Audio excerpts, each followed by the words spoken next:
¿Cuál es el número de Fibonacci más grande que puedo calcular en solo un segundo? Para averiguarlo, vamos a probar diferentes métodos y técnicas para ver cuál es el más rápido. Pero antes de empezar, ¿recuerdas la primera vez que te encontraste con la secuencia de Fibonacci? ¿La descubriste jugando con sumas repetidas cuando eras niño? ¿O fue algo que aprendiste en la escuela? Honestamente, yo no lo recuerdo muy bien. Pero si estás aquí y nunca has oído hablar de la secuencia de Fibonacci, me siento muy honrado de ser el primero en presentártela. La secuencia de Fibonacci se genera a partir de una regla muy simple. Empezando con 0 y 1, cada término siguiente es la suma de los dos anteriores. A pesar de lo simple que es, la secuencia aparece en muchos lugares. Y no me refiero a la naturaleza. La secuencia de Fibonacci tiene aplicaciones muy interesantes en diversas áreas.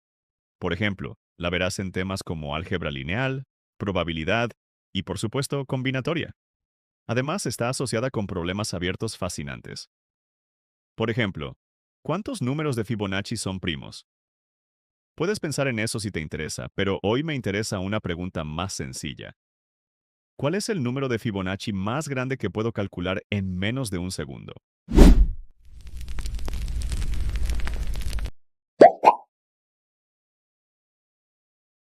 Mencioné que la secuencia de Fibonacci es un ejemplo pedagógico común en los primeros cursos en varios campos de las matemáticas, pero también es un ejemplo común en algunos primeros cursos de ciencias de la computación. La relación de recurrencia matemática que define la secuencia de Fibonacci lleva a uno de los primeros ejemplos de recursión que un estudiante de ciencias de la computación aprende. Vamos a traducir esta definición a un programa. Calcular los números de Fibonacci a mano se vuelve tedioso muy rápido, así que imagina hasta dónde podemos llegar en solo un segundo con el poder de mi computadora de segunda mano. 30. Solo 30. Para ser justos, el trigésimo número de Fibonacci es bastante grande. ¿A quién engaño? Esto es realmente decepcionante. A pesar de que esta es una traducción casi directa de la definición misma de la secuencia de Fibonacci, el programa es un desastre. Esto nos lleva a nuestra primera lección importante de la vida. Los matemáticos no saben programar. Entonces, ¿por qué está funcionando tan mal? Bueno, podemos responder esta pregunta observando su gráfico. Uf, mira cómo ese tiempo de ejecución simplemente se dispara. Este programa, que parece inofensivo, tiene un tiempo de ejecución exponencial. Sin embargo, este no es el gráfico al que me refiero. Me refiero a su gráfico de llamadas. Supongamos que quieres calcular el quinto número de Fibonacci. Por definición, esto requeriría que calculemos el tercer y el cuarto números de Fibonacci para poder sumarlos. Recursivamente, para calcular F4, igualmente tendríamos que calcular F2 y F3, y tendríamos que calcular F1 y F2 para calcular F3. Puedes notar en este gráfico de llamadas que hay muchas computaciones redundantes ocurriendo. Una vez que calculamos F3 por primera vez, no necesitamos volver a pasar por toda la computación recursiva de F3 cuando lo necesitamos de nuevo más tarde. Por lo tanto, podemos modificar nuestro programa ingenuo de la siguiente manera para ahorrar cálculo. Cuando estemos calculando Fn, si nunca hemos visto n como una entrada antes, entonces usamos la recursión. Una vez que completes este cálculo, guarda el resultado en una tabla de búsqueda. Luego, la próxima vez que se te pida calcular Fn de nuevo, simplemente devuelve el resultado guardado en la tabla. Esta optimización se llama memoización. Sí, no es un error tipográfico. Es una técnica de optimización estándar utilizada en programación dinámica y se enseña en la mayoría de los primeros cursos de algoritmos. La memoización es particularmente útil si vas a calcular varios números de Fibonacci en sucesión rápida. Sin embargo, la memoización es un poco exagerada en nuestro caso. Solo estamos interesados en calcular un solo valor de Fn, por lo que no necesitamos la sobrecarga de memoria de almacenar los resultados de computaciones anteriores. En su lugar, podemos simplemente podar el gráfico de llamadas de redundancias de una manera que nos deje con una estructura muy lineal. De hecho, si nunca aprendiste recursión antes, este enfoque sería ideal. Esta implementación más lineal probablemente sería la primera que te vendría a la mente. ¿L lineal? Te escucho decir, sudando. ¿Como álgebra lineal? No te preocupes. Lineal, en este caso, solo se refiere al hecho de que la implementación realiza un bucle n veces al calcular el n-ésimo número de Fibonacci. Como también hay una cantidad constante de trabajo que se realiza antes de hacer los n bucles, quizás sería mejor llamar a esto una implementación afín. Después de todo, esta es verdaderamente una fina implementación. Sin esfuerzo, este algoritmo puede calcular más allá del número de Fibonacci, número 200.000. Nuestro récord ahora tiene más de 43.000 dígitos. Este es el poder de usar una cantidad lineal de bucles. ¿Y tú pensabas que estaba hablando de álgebra lineal? ¿Qué creías que era esto? ¿Un canal de matemáticas? Como podemos ver, los números de Fibonacci están determinados por una recurrencia lineal. Esto significa que el enésimo número de Fibonacci es una combinación lineal de los dos términos anteriores. Bueno, siempre y cuando n sea al menos 2. Esto implica que podemos expresar los términos subsiguientes de Fibonacci aplicando una matriz al vector de los términos anteriores. Sé lo que estás pensando. Dado que la entrada a la matriz es un par de términos anteriores, sería mejor que la salida también fuera un par de términos. Aunque esta observación se ha evitado cuidadosamente hasta ahora, no es inesperada, y por lo tanto no está más allá de una medida de continuación, lo que nos lleva, inevitablemente, a esto. Esto podría parecer inconsecuente o incluso innecesariamente complicado, pero el punto es que esta ecuación también tiene en cuenta las condiciones iniciales. Esto nos lleva a una ecuación matricial muy concisa. Con una estructura ad hoc de matriz 2 por 2, obtenemos un nuevo y sofisticado algoritmo para los números de Fibonacci. Espero que estés tan emocionado como yo por ver hasta dónde nos llevará este elegante algoritmo. Hmm, parece que hemos dado un paso atrás. ¿Qué está pasando aquí? Bueno, esto nos lleva a nuestra siguiente importante lección de vida. Debes mirar más allá de lo que ves. Echemos un vistazo al primer algoritmo lineal. Si le preguntaras a alguien que acaba de aprender sobre análisis de tiempo de ejecución, ¿cuál es el tiempo de ejecución de este algoritmo? Probablemente diría que el tiempo de ejecución es O de n, o del orden de n. Hablando de manera muy general, esto significa que la cantidad de tiempo que toma ejecutar este algoritmo en una entrada n crece como máximo tan rápido como alguna función lineal, de n. En términos aún más simples, calcular Fibonacci 2n debería tomar hasta el doble de tiempo que calcular Fibonacci n. Si graficamos el tiempo de ejecución de un algoritmo o n, deberíamos esperar ver algo lineal, pero eso no es lo que vemos. De hecho, el gráfico de este algoritmo lineal parece mucho más como el tiempo de ejecución de un algoritmo o m-DIOS. ¿De dónde viene este factor adicional de n? Bueno, si estabas siguiendo mis ejemplos en C++, probablemente ya sepas cuál es el problema. Mi clase de números no es solo un simple typedef. Incluso los enteros sin signo de tipo unsigned long son solo de 64 bits, lo que significa que alcanzan un máximo de alrededor de 18 quintillones. En particular, mis pequeños enteros sin signo de 64 bits ni siquiera pueden contener el 94º número de Fibonacci. Necesitamos enteros sin signo de precisión arbitraria para este problema, y eso significa que realmente se nota cuando necesitamos realizar operaciones aritméticas. Imagina que tuvieras que calcular el 95º número de Fibonacci manualmente, y te di el 93º y el 94º. Como aprendimos en la escuela primaria, comenzamos con los dígitos menos significativos y los sumamos par a par, dígito por dígito, propagando los acarreos a medida que avanzamos hasta llegar al dígito más significativo. En particular, la cantidad de sumas de dígitos que necesitamos realizar es la misma que la cantidad de dígitos de los sumandos. Esto significa que la suma de dos números de n dígitos toma un tiempo de O(n) para completarse.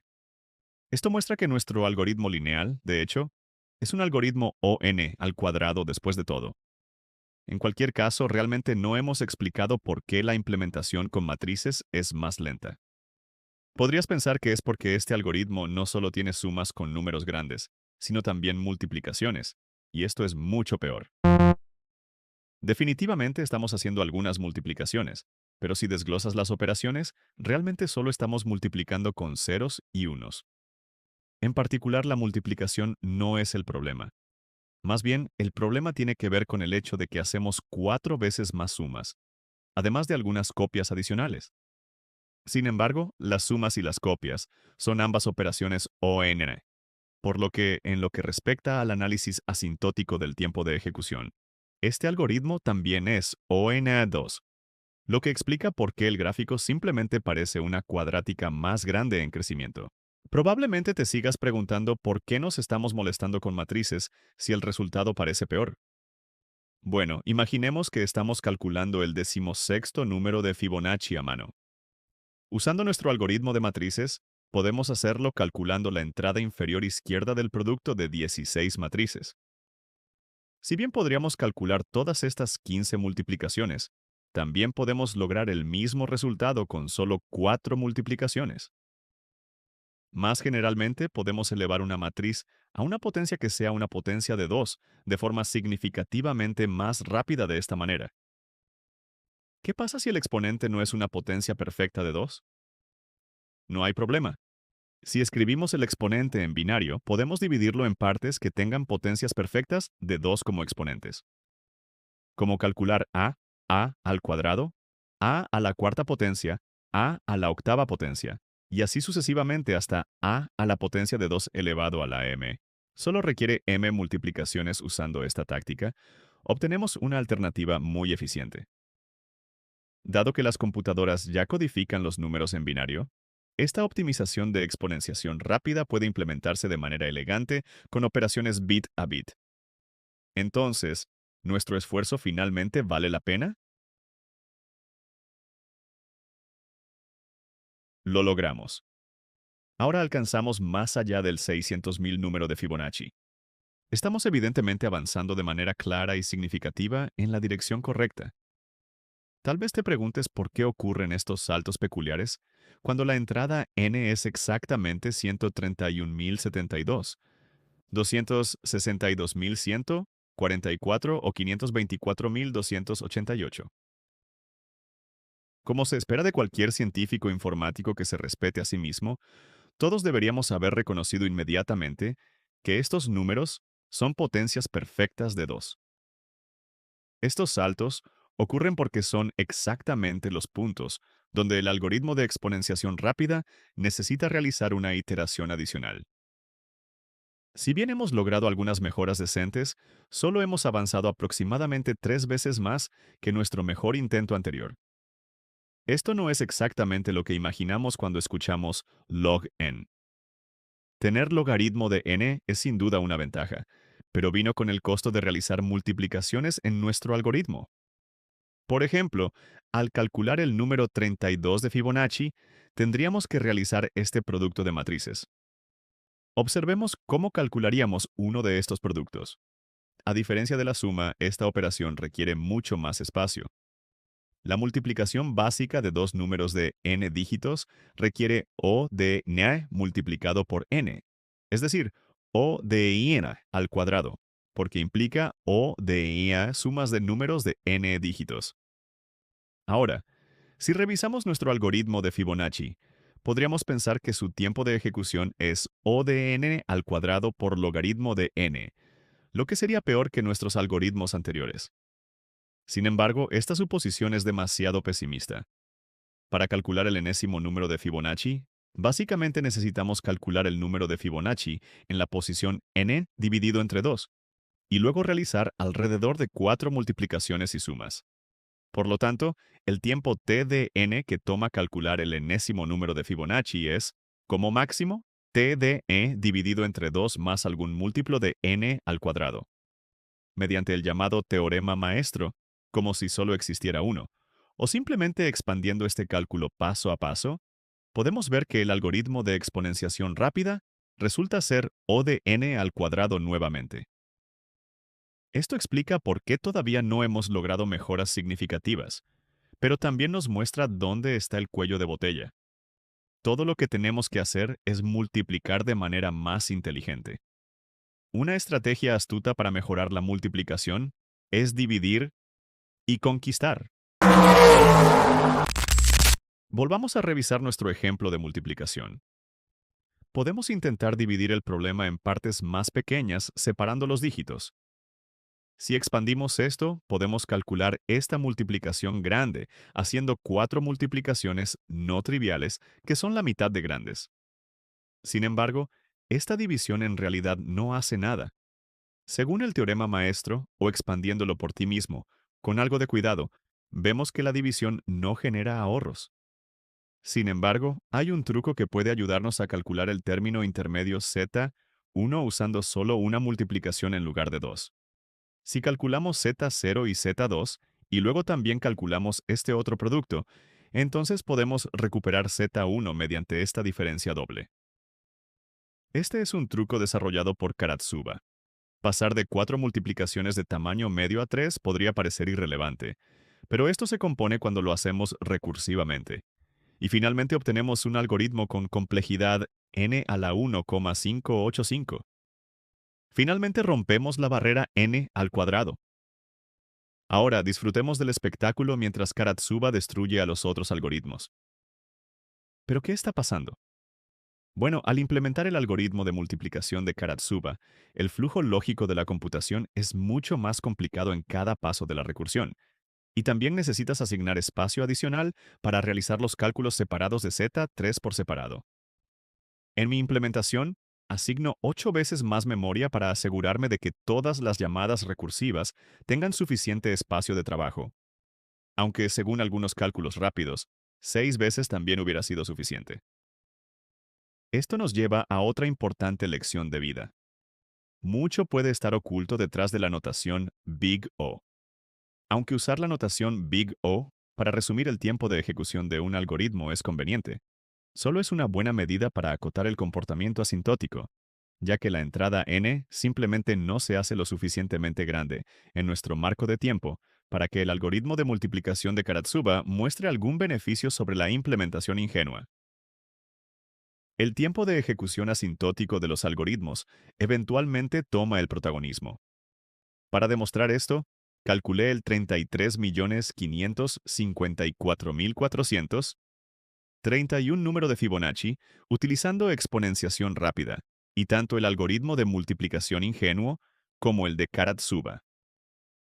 El algoritmo de multiplicación ingenuo completó este cálculo en unos 30 minutos, mientras que el algoritmo de Karatsuba lo calculó en solo 17 minutos. Si estás pensando que el número 33.554.431 es una elección completamente aleatoria de índice de entrada, obtienes una F. De hecho, además de la F para ti, también le daré una F a tus 5 amigos más cercanos. La multiplicación realmente es una carga pesada. ¿No sería genial si pudiéramos hacerla dígito por dígito, igual que con la suma? ¿Por qué tiene que ser tan complicada? Aunque la multiplicación dígito por dígito en tiempo, O de n, podría parecer un sueño, algunos sueños se hacen realidad gracias a la transformada de Fourier. No voy a dar una lección completa sobre la transformada discreta de Fourier, pero aquí está la idea principal. Primero, pensemos en nuestros números x, a como funciones polinomiales de grado menor que n en una base b. Luego, el producto de x por y se obtiene reemplazando la base b en el polinomio resultante, que tendrá un grado a lo sumo 2 veces n. Ahora, hay dos hechos clave. Primero, un polinomio de grado menor que 2 veces n está completamente determinado por su valor en 2 veces n puntos distintos. Y segundo, podemos calcular el producto de dos funciones en cualquier valor de b, evaluando ambas funciones en b y luego multiplicando los resultados. En este contexto, la transformada discreta de Fourier nos permite hacer lo siguiente. Primero, calculamos los valores de las funciones en 2 veces nec entradas distintas. Luego, usamos esos valores para calcular el producto en esas mismas entradas. Finalmente, usamos los resultados para reconstruir el polinomio final. El primer paso se realiza utilizando entradas muy específicas en los polinomios.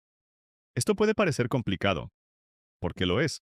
Esos valores son potencias de una raíz primitiva de la unidad de orden, 2 veces n. La razón de esta elección es que hace mucho más fácil recuperar el polinomio en el último paso. Una vez que recuperamos el polinomio, podemos sustituir la base original b y obtener el valor del producto de x por y. Ahora, pongamos esta idea en código. Como la transformada discreta de Fourier y su inversa son bastante similares, podemos escribir ambas con la misma función.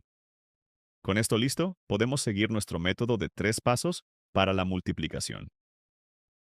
Creo que ya te he dejado con la intriga muchas veces en este video. Aunque esta técnica es ingeniosa, el resultado no es nada sorprendente. Solo logramos un valor de 16.380. Entonces, ¿qué está pasando esta vez? Por un lado, hemos vuelto a un algoritmo de tiempo cuadrático. La transformada discreta de Fourier usa dos bucles anidados, y cada uno se repite un número de veces proporcional a n. Pero, ¿por qué el resultado es peor que otros algoritmos con el mismo tiempo de ejecución? Bueno, hay varias razones. Primero necesitamos calcular dos transformadas directas y una inversa por cada multiplicación. Además, cada transformada requiere calcular exponenciales, lo cual es bastante costoso. Lo más importante es que todos nuestros números complejos están representados por pares de números de punto flotante de doble precisión. Esto hace que las operaciones sean mucho más costosas en comparación con la aritmética entera que hemos usado hasta ahora. A este punto espero que ya estés en la mentalidad adecuada para confiar en mí, cuando digo que este gran paso atrás es solo el impulso para un gran salto adelante. Cooley y Tukey mejoraron la transformada discreta de Fourier mediante una técnica de divide y vencerás, similar al algoritmo de Karatsuba para la multiplicación. No daré una explicación completa, ya que el video ya es lo suficientemente largo, pero aquí tienes un resumen rápido de lo que se hace.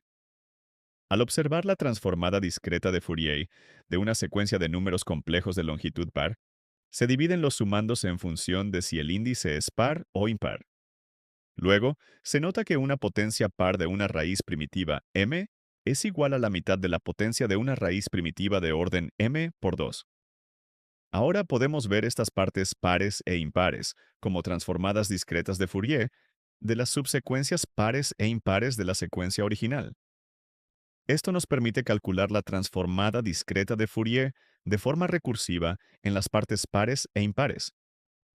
Sin embargo, esto por sí solo no proporciona una mejora asintótica en la velocidad. La verdadera clave es que la periodicidad m de las potencias de una raíz mésima de la unidad nos permite calcular los m términos de la transformada discreta de Fourier, con solo la mitad de los términos pares y la mitad de los términos impares. Para los primeros m por 2 utilizamos la fórmula recursiva que acabamos de derivar, y para los m por 2 restantes, reutilizamos los valores ya calculados en la primera mitad. De manera recursiva, esto significa que podemos calcular la transformada discreta de Fourier de una secuencia de longitud m, computando dos transformadas discretas de Fourier de la mitad de la longitud, y luego combinándolas con un trabajo de OM. En términos concretos, esto significa que el algoritmo calcula una transformada discreta de Fourier en un tiempo de OM log m. Para aquellos que no lo sepan, OM log m es más rápido que OMA para cualquier a mayor que 1, lo que implica que este es un algoritmo extremadamente rápido en términos asintóticos. Esta transformada rápida de Fourier se conoce como el algoritmo de Cooley-Tukey, llamado así porque estos descubrimientos se deben nada menos que a la misma persona que descubrió las transformadas de Fourier, Gauss. Esto nos lleva a una importante lección de vida. Una verdadera medida del éxito es cuando logras deshacer un nombre por ti mismo. Ahora, con un optimismo cauteloso, veamos si esta mejora asintótica del algoritmo O(n) log n supera los costos que asumimos al optar por la ruta de la transformada de Fourier. Por fin, hemos alcanzado el Fibonacci número 2 millones. Hasta ahora nos hemos centrado en optimizar nuestra estrategia de multiplicación. Sin embargo, también podemos mejorar el manejo de nuestras matrices. En esencia, nuestro algoritmo sigue basado en calcular potencias elevadas de una matriz de 2 por 2. Aunque una computadora ejecutará cualquier tarea que le asignemos, Incluso calcular pequeñas potencias de una matriz de 2 por 2 general es algo que, en la práctica, no haríamos manualmente. No obstante, elevar una matriz de 2 por 2 a una potencia alta se vuelve mucho más sencillo si la matriz tiene una estructura especial, si es diagonal. Aunque la matriz de transición de Fibonacci no es diagonal, sí es diagonalizable, ya que posee dos valores propios distintos, el número áureo y su conjugado. Por lo tanto, podemos calcular potencias elevadas de la matriz de transición de Fibonacci mediante un procedimiento estándar. Primero la diagonalizamos. Realizamos la exponenciación en su forma diagonal y luego aplicamos la transformación inversa. En particular, este procedimiento nos lleva a una expresión cerrada para el enésimo número de Fibonacci, conocida como la fórmula de Binet. Aunque esta fórmula es compacta, involucra números reales y racionales. Como hemos visto anteriormente, los números reales en general son inabordables desde el punto de vista computacional.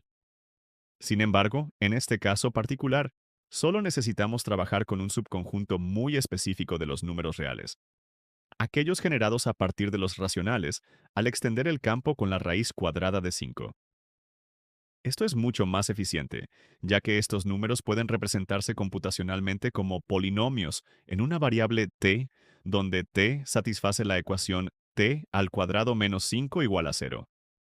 De hecho, ni siquiera necesitamos manejar toda esta extensión de cuerpo. Sabemos que los números de Fibonacci son enteros, por lo que, en lugar de trabajar con la expresión exacta de la fórmula de Binet, podemos utilizar una aproximación eficiente. Dado que el término menos phi elevado a la potencia menos n tiende rápidamente a cero, podemos calcular el enésimo número de Fibonacci elevando 1 más la raíz cuadrada de 5 a la potencia n, extrayendo el coeficiente de la raíz cuadrada de 5 y dividiéndolo por 2 elevado a la n, lo cual se puede implementar mediante un simple desplazamiento de bits. Si representamos los elementos del conjunto de los enteros adyacentes a la raíz cuadrada de 5 como pares de enteros, podemos definir una estructura de datos específica para esta aritmética, y de este modo, obtener una implementación eficiente de la fórmula de Binet. El algoritmo resultante mantiene una complejidad de orden de n por logaritmo en base 2 de n, si utilizamos transformadas rápidas de Fourier para la multiplicación. Sin embargo, al sustituir las matrices de 2 por 2 por pares de números, logramos reducir a la mitad el uso de memoria, lo que se traduce en una mejora sustancial en el rendimiento. Como resultado, esta optimización nos ha permitido prácticamente duplicar la cantidad de términos de Fibonacci que podemos calcular en un segundo, alcanzando más allá del número de Fibonacci 4 millones. Este es nuestro campeón dentro del límite de tiempo de un segundo. Y ahí lo tienen. Con esta optimización, hemos llevado nuestro algoritmo al siguiente nivel, alcanzando resultados impresionantes en el cálculo de Fibonacci. Si te apasiona la tecnología, la programación y los algoritmos eficientes, no olvides suscribirte al canal para más contenido como este. Dale like si te pareció interesante y deja un comentario con tus ideas o sugerencias para futuros videos. Nos vemos en el próximo proyecto de código.